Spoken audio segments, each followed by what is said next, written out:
over the last year specifically, there's been a dramatic evolution in the sense that flight hours are way up. So ever since 2008, when we had the huge financial implosion, the business jet market has been really soft, delivery slowed down. We're finally, in the last couple of years, picking up dramatically on how corporations and how very important people actually use their assets, and they're flying a heck of a lot more, which is great for what we do in connectivity.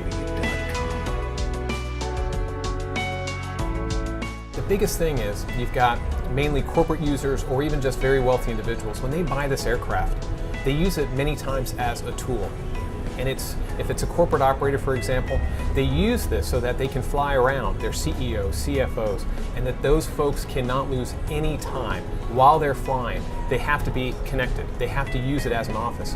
And the big driver there is that they're willing to invest to make sure that that asset, that aircraft, can deliver everything that that VIP needs. Many of these technologies started out in business aviation because you had a group that was willing to pay to make it the most efficient tool possible and give it the best experience to their passengers. And so the same thing is with connectivity. So with Swift Broadband, our network that we deployed 10 years ago now, it was business aviation that adopted it first and at a very high rate. And we're seeing the same thing with Jet Connects. Over the last year, we've introduced Jet Connects using our Global Express satellite system. And it's been extremely successful because we've been able to get all of the major OEMs on side and actually get a certified solution when people buy new aircraft. But more importantly, with our partners, we've actually gotten a lot of STCs as well. We've got over 40 STCs in the first 18 months of network deployment, which is fantastic, phenomenal. I think it's the fastest rate anyone's ever been able to accomplish. We're the first ones to ever sign up every major OEM within the first 12 months of service. Bombardier led the way on their Global Express fleet. Gulfstream was right behind them. Dassault has just signed up. Even Embraer has signed up on the lineage. And no other global satellite connectivity network has ever been able to experience that level of participation from the OEMs.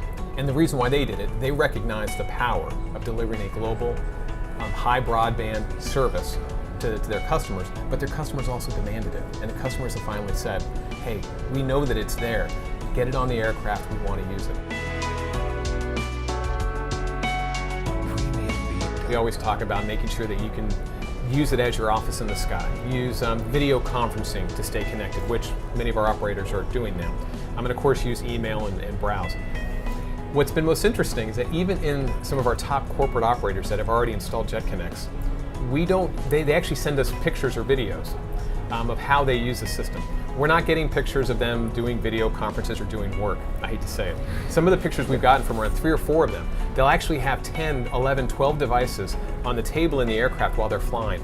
And they're all streaming Netflix, ESPN, CNN, BBC, and they're just amazed. They're like, Kurt, we're so amazed at how much we can stream all at the same time, and it looks great and it works wonderfully. I think that's one of the surprises I had, because a lot of times it's supposed to be the office in the sky. Well, it's also the living room in the sky, and it delivers.